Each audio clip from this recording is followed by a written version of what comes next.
Shout out to King Sark. He told me he was gonna come through, and he did. God bless you, Sark. I have a story to tell about Sark, but it's a real story. Hey, what's good? What's good, my G? Mr. Incredible. So this is how. So what do legends do? What do legends do during lockdown? Do I even know? I need to ask you that question. You know that. I need to ask you that question. Bless you. Bless you know that. You know this is one of our last few times of being friendly, because once that money comes through, it's war.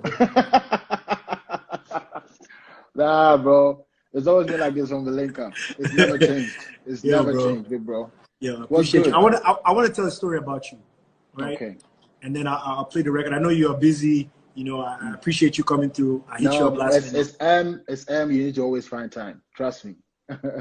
Bless King. I remember that. So Wande Cole and I were coming up around the same time, right? And this is right before Wande Cole did the song with R2Bs. Yeah. Right? Or right before the song came out.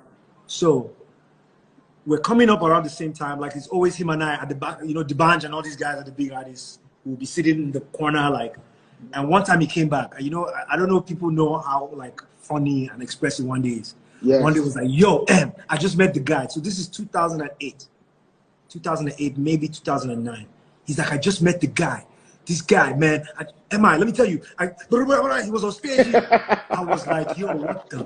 Who the fuck is this guy he's talking about?" He's like, "Yo, this guy's name is Sarkodie." So you always hear this as an MC. I'm sure you've had this where every guy that comes up is the next guy, right? True. I go to Ghana for the Foresight Music Awards, right? And I remember I'm sitting there. Shout out to Joey 233 Connect, I think it is. Yes, yeah, Joe. I'm sitting there, and you came up and you did a performance where you brought a pulpit on stage, bro. I have goosebumps thinking about that shit, bro. You brought a pulpit on stage, came out with a Bible, you started rapping, and since then, like, you know, I'm from a country where we have so many dope artists that it's hard for a rapper to be at the top. And there are a few guys that have done it. I think Olamide, unquestionably, has been the biggest artist numerous years in the country. You know, Fowls, I think, is somebody else. Ice Prince, you know. But that was always a dream of mine, to be like the top guy in a year, to win album of the year. But now I'm talking to the guy that, how many years now? How many years you held the whole country down? Yeah, I think it's been a decade. It's been a decade, yeah. Bro, it's been a decade. Respect, man. It's crazy. Respect. But you've done a lot, bro. Big bro, you've really done a lot. You know, from far. As you said, that's something that as rappers we think about a lot, especially in Africa, where the major sound is Afrobeat, which is like commercial, super commercial music.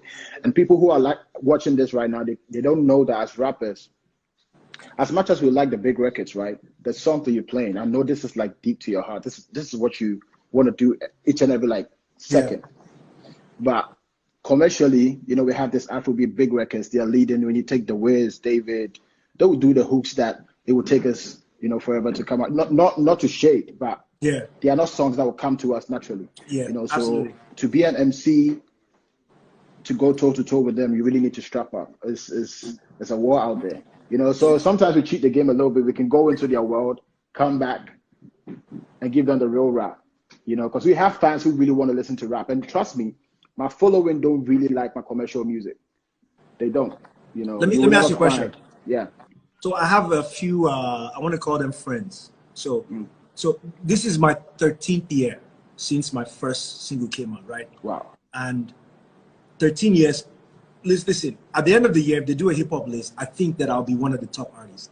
It would mean that in 3 decades, I've been a top rapper in the decade preceding, in the teens, in the 20s, and now going into the 2020s, right? Yeah. I've been a top rapper in Nigeria. And I put out 2 projects that are dear to my heart. This guy writes an article saying that he had a quote where he said, "I'm taking hip hop back to the dark ages." Like Emma is actually taking hip hop back to the do you get that in Ghana, like where the media sometimes are putting that pressure on you, where it's like, you know, you're damned if you do, damned if you don't. If you do the hip hop record, they're hating on you. If you do the commercial record, they're hating on you.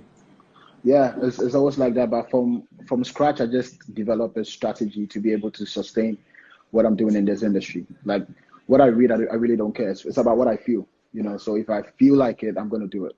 And I've not been proven wrong for a long time. So it's gonna be very hard for uh, an article to change my view on how I see things. Like 2 days ago, I started with the whole bring back Azonto thing.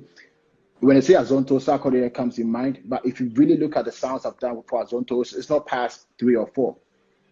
It's just huge records, and then anybody else that want to follow up on that genre can also go and do it. But if you leave Sarkodie on a daily basis, I just want to rap, and they know it. Well, when it comes to rap, I'll go in. So you could do this and do that. Anybody who just want to push you on their path, what they feel like MI is supposed to do, is going to put out an article. But I know how you are, how strong you've been doing this, and you know what you stand for, bro. Like, we don't care. I don't even see that article. I will not even read that and take that serious. You know, so I don't think anybody should care. Yeah, it's crazy. It's crazy to me that I say that I say that not for me. Like, I don't care. I make music. Yeah. I said it in a song with WHP, God rest his soul, legend. I said I make music for me. I don't comply. But I think, you know, you highlighted the young rappers that are listening to us have this conversation. You know, and I think that as an artist, you can never bank on what's going to happen. You can't tell.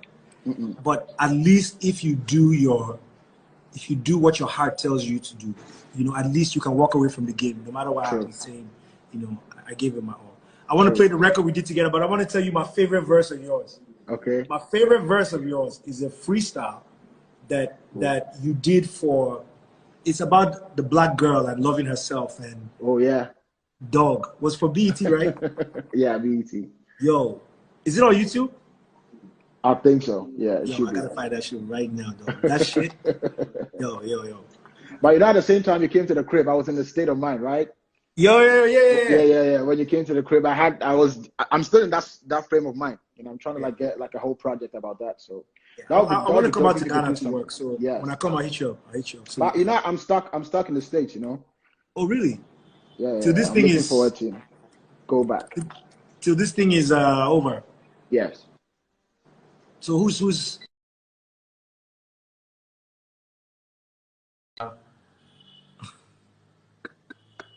Hello? You see, Nigeria, my country, has decided to. They paid you a visit, huh? You know, bro, this is a terrible moment for Nigeria versus Ghana. This is a terrible right now. It's a terrible moment. It's a terrible moment. God. Nigeria, my people. Yeah.